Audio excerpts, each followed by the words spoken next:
ಒಂದೇ ಒಂದು ಹನಿ ಮಳೆ ಇಲ್ಲ, ಮಳೆ ಮಾಯವಾಗಿದೆ. ಜುಲೈ ತಿಂಗಳು ಬಂತು ಅಂದ್ರೆ ಇಡೀ ಭಾರತ ಮಳೆಯಲ್ಲಿ ತೊಯ್ದು ಹೋಗಿರ್ಬೇಕಿತ್ತು, ಎಲ್ಲೆಡೆ ಹಸಿರು ಕಂಗೊಳಿಸಬೇಕಿತ್ತು. ಆದರೆ ಈಗ ಅರ್ಧ ಭಾರತ ಒಣಗಿ ಹೋಗಿದೆ. ಹೌದು, ಮುಂಗಾರು ಮಳೆ ನಮ್ಮ ದೇಶದ ಅರ್ಧ ಭಾಗವನ್ನ ಸಂಪೂರ್ಣವಾಗಿ ಮರೆತು ಬಿಟ್ಟಿದೆ. ಭಾರತದ ಜೀವನಾಡಿ ಅಂದ್ರೆ ಅದು ಮುಂಗಾರು. ನಮ್ಮ ರೈತರಿಗೆ ಇದೇ ಉಸಿರು, ನಮ್ಮ ಆರ್ಥಿಕತೆಗೆ ಇದೇ ಆಧಾರ. ಆದ್ರೆ ಈ ಬಾರಿ 2026ರ ಮುಂಗಾರು ಅರ್ಧ ಭಾರತವನ್ನೇ ಬರಡು ಮಾಡಿದೆ. ಅಂದ್ರೆ ಸುಳಿವೇ ಇಲ್ಲದೆ ಮಾಯವಾಗಿದೆ. ಎಲ್ ನೀನೋ ಅನ್ನುವ ಒಂದು ಭಯಾನಕ ವಿಲನ್ ಎಂಟ್ರಿ ಕೊಟ್ಟಿದ್ದಾನೆ. ಕೇವಲ 11 ವರ್ಷಗಳಲ್ಲಿ 3ನೇ ಬಾರಿಗೆ ಈ ಮಟ್ಟದ ಭೀಕರ ಬರದ ಛಾಯೆ. ಯಾಕೆ ಹೀಗಾಯ್ತು? ವರುಣದೇವ ನಮ್ಗೆ ಕೈ ಕೊಟ್ನಾ? ಏನಾಗ್ತಿದೆ ನಮ್ಮ ದೇಶದ ಹವಾಮಾನಕ್ಕೆ? ಆಕಾಶದಿಂದ ಮಳೆ ದಿಢೀರಂತ ಯಾಕೆ ಮಾಯವಾಯಿತು? ಹವಾಮಾನ ಇಲಾಖೆ ನೀಡಿರುವ ವರದಿ ಏನು? ಮುಂದಿನ ದಿನಗಳಲ್ಲಿ ಏನಾಗುತ್ತೆ? ಎಲ್ಲವನ್ನ ತೋರಿಸ್ತೀವಿ. ಸ್ನೇಹಿತರೆ ನಮಸ್ಕಾರ, ಚರಿತ್ರೆ ಮತ್ತೊಂದು ವಿಡಿಯೋಗೆ ನಿಮಗೆಲ್ಲ ಪ್ರೀತಿಯ ಸ್ವಾಗತ.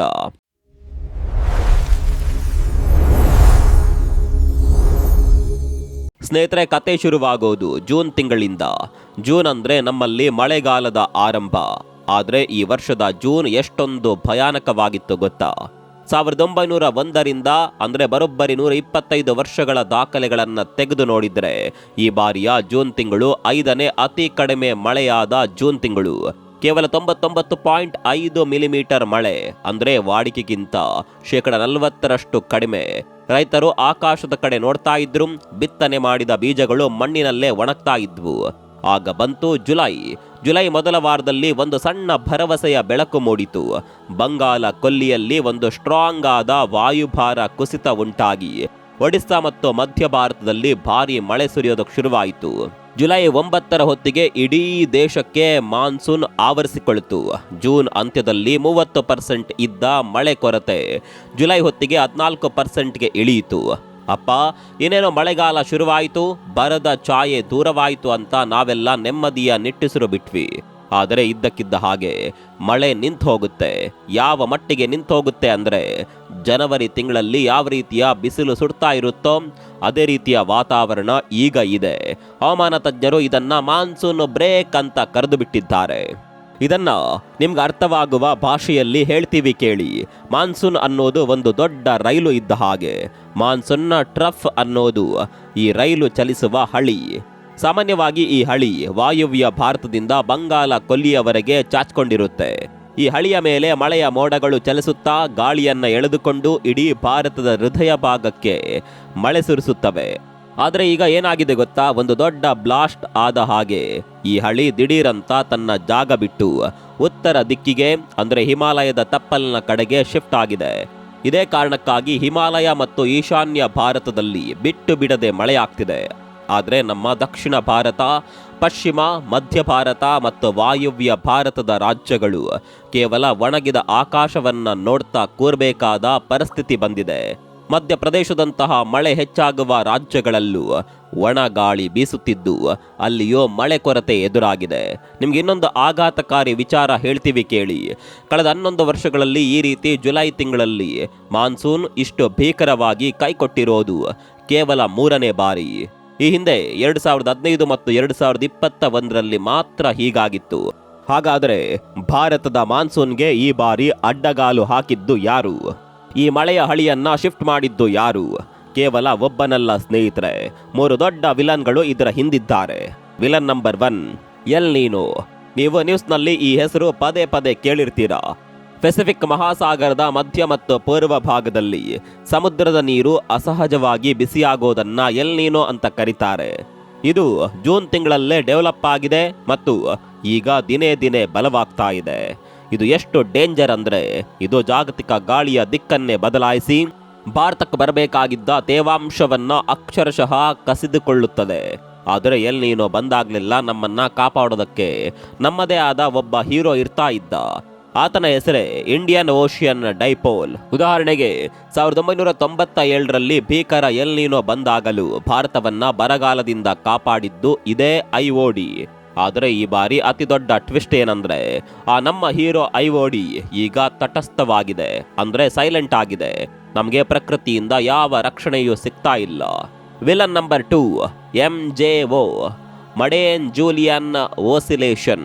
ಇದೊಂದು ಮೋಡ ಮತ್ತು ಮಳೆಯನ್ನ ತರುವ ಗಾಳಿಯ ಬೃಹತ್ ಸಮೂಹ. ಇದು ಭೂಮಧ್ಯ ರೇಖೆಯ ಸುತ್ತ 30 ರಿಂದ 60 ದಿನಗಳಿಗೊಮ್ಮೆ ರೌಂಡ್ ಹೊಡೆಯುತ್ತಿರುತ್ತೆ. ಇದು ನಮ್ಮ ಕಡೆ ಬಂದಾಗ ಮಳೆಯಾಗಬೇಕು, ಆದರೆ ವಿಪರ್ಯಾಸ ನೋಡಿ, ಇದು ಈಗ ಭಾರತದಲ್ಲಿ ಮಳೆಯನ್ನ ಸಂಪೂರ್ಣವಾಗಿ ತಡೆಯುವಂತಹ ಫೇಸ್ನಲ್ಲಿ ಸಿಲ್ಕೊಂಡಿದೆ. ವಿಲನ್ ನಂಬರ್ 3, ಸೈಲೆಂಟ್ ಆದ ಬಂಗಾಳ ಕೊಲ್ಲಿ. ಮಳೆ ಬರಬೇಕು ಅಂದ್ರೆ ಬಂಗಾಳ ಕೊಲ್ಲಿಯಲ್ಲಿ ಆಗಾಗ ವಾಯುಭಾರ ಕುಸಿತ ಉಂಟಾಗಬೇಕು. ಇವು ಸಮುದ್ರದಿಂದ ಮಳೆಯ ಮೋಡಗಳನ್ನ ಭೂಮಿಯ ಕಡೆ ಎಳೆದು ತರುವ ಇಂಜಿನ್ಗಳು ಇದ್ದ ಹಾಗೆ. ಆದರೆ ಈ ಬಾರಿ ಬಂಗಾಳ ಕೊಲ್ಲಿ ಮೌನವಾಗಿದೆ. ಇಂಜಿನ್ಗಳೇ ಇಲ್ಲದೆ ಮಳೆಯ ಗಾಡಿ ಭಾರತದ ಒಳಗೆ ಬರೋದು ಹೇಗೆ ಹೇಳಿ? ಈ 3 ಕಾರಣಗಳಿಂದಾಗಿ ಭಾರತದ ಹವಾಮಾನ ಇಲಾಖೆ ಮುಂದಿನ 6-7 ದಿನಗಳ ಕಾಲ ದಕ್ಷಿಣ ಭಾರತ, ವಾಯುವ್ಯ ಮತ್ತು ಮಧ್ಯ ಭಾರತದಲ್ಲಿ ಮಳೆ ತೀರಾ ಕಡಿಮೆ ಇರುತ್ತೆ ಅಂತ ವರದಿ ನೀಡಿದೆ. ಹಾಗಾದ್ರೆ ನಮ್ಮ ಕತೆ ಮುಗೀತಾ? ನಮಗೆ ಉಳಿಗಾಲವೇ ಇಲ್ವಾ? ಮಳೆ ಮರಳಿ ಬರೋದೇ ಇಲ್ವಾ? ಖಂಡಿತ ಇಲ್ಲ. ಪ್ರಕೃತಿ ಯಾವತ್ತೋ ಒಂದು ಬಾಗಿಲು ಹಾಕಿದ್ರೆ ಇನ್ನೊಂದು ಬಾಗಿಲು ತೆರೆದೇ ಇರುತ್ತೆ. ಜುಲೈ 15 ಬುಧವಾರ ಮುಂಜಾನೆ 5:30ಕ್ಕೆ ಭಾರತೀಯ ಹವಾಮಾನ ಇಲಾಖೆ ಒಂದು ಸಿಹಿ ಸುದ್ದಿ ಕೊಡ್ತು. ವಾಯುವ್ಯ ಬಂಗಾಳ ಕೊಲ್ಲಿಯಲ್ಲಿ ಅಂದ್ರೆ ಉತ್ತರ ಒಡಿಶಾ ಮತ್ತು ಪಶ್ಚಿಮ ಬಂಗಾಳದ ಕರಾವಳಿಯಲ್ಲಿ ಒಂದು ಹೊಸ ವಾಯುಭಾರ ಕುಸಿತ ಸೃಷ್ಟಿಯಾಗಿದೆ. ಈ ಸೀಸನ್ನಲ್ಲಿ ಉಂಟಾದ ಕೇವಲ 2ನೇ ವಾಯುಭಾರ ಕುಸಿತ ಇದು. ಇದರ ಆಟ ಆಗ್ಲೇ ಶುರುವಾಗಿದೆ. ಒಡಿಶಾದಲ್ಲಿ ಭಾರಿ ಮಳೆಯಾಗುವ ಎಚ್ಚರಿಕೆ ನೀಡಿ ರೆಡ್ ಅಲರ್ಟ್ ಘೋಷಣೆ ಮಾಡಲಾಗಿದೆ. ಜುಲೈ 17ರವರೆಗೆ ಅಲ್ಲಿ ಭಾರಿ ಮಳೆಯಾಗಲಿದೆ. ಈ ಸಿಸ್ಟಮ್ ನಿಧಾನವಾಗಿ ಪಶ್ಚಿಮ ವಾಯುವ್ಯ ದಿಕ್ಕಿನತ್ತ ಚಲಿಸಿ ಪೂರ್ವ ಭಾರತ, ಈಶಾನ್ಯ ಭಾರತ, ಉತ್ತರ ಭಾರತದ ಕಡೆಗೆ ಮಳೆ ಸುರಿಸಲಿದೆ. ಹವಾಮಾನ ತಜ್ಞರ ಪ್ರಕಾರ ಈ ವಾಯುಭಾರ ಕುಸಿತ ಗುಜರಾತ್ವರೆಗೂ ತೇವಾಂಶ ತರಬಹುದು. ಇದು ಹೀಗೆಯೇ ಬಲವಾಗಿ ಚಲಿಸಿದ್ರೆ ಉತ್ತರಕ್ಕೆ ಓಡಿ ಹೋಗಿದ್ದ ಆ ಮಾನ್ಸೂನ್ ಹಳಿಯನ್ನ ಮತ್ತೆ ದಕ್ಷಿಣದ ಕಡೆಗೆ ಎಳೆದು ತರಬಹುದು. ಆಗ ಈ ಮಾನ್ಸೂನ್ ಬ್ರೇಕ್ ಮುಗಿದು ಮತ್ತೆ ಭಾರತಕ್ಕೆ ಮಳೆ ಮರಳುವ ಸಾಧ್ಯತೆ ಇದೆ. ಆದರೆ ನೆನಪಿರ್ಲಿ ಸ್ನೇಹಿತರೆ, ಹವಾಮಾನ ತಜ್ಞರು ಈಗ ಕಾಯ್ತಾ ಇರೋದು ಆಗಸ್ಟ್ ತಿಂಗಳ ಅಂತ್ಯದ ಕಡೆಗೆ. ಆಗಸ್ಟ್ ಅಂತ್ಯದ ಹೊತ್ತಿಗೆ ನಮ್ಮ ಆ ಹೀರೋ ಅಂದ್ರೆ ಇಂಡಿಯನ್ ಓಷಿಯನ್ ಡೈಪೋಲ್ ಪಾಸಿಟಿವ್ ಆಗಿ ಬದಲಾದರೆ ಮಾತ್ರ ಎಲ್ಲಿನೋದ ಸೊಕ್ಕನ್ನ ಅಡಗಿಸಬಹುದು.